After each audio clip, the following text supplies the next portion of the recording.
বনবানী হ'ল মই বনাব ওলাইছোঁ ঢেকীয়া আলু মাছৰ ভাজি। আলু মাছৰ ভাজি পাৰিলে এবাৰ ঘৰত বনাই চাব আপোনালোকে, বহুত ধুনীয়া হয় ভাজি ঢেকীয়া আলু মাছৰ।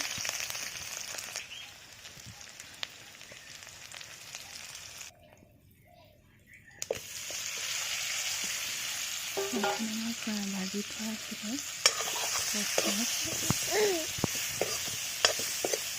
ভাজি থোৱা মাছ আছিলে, এতিয়া আমি দিম ঢেকীয়া আৰু আলুখিনি।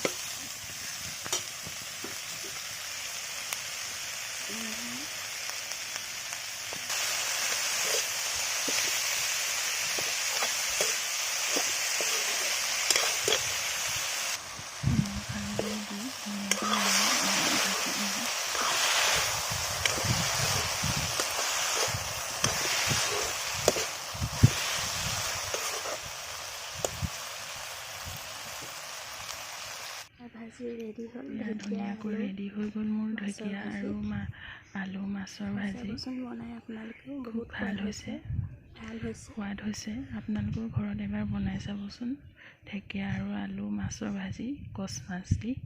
ধন্যবাদ।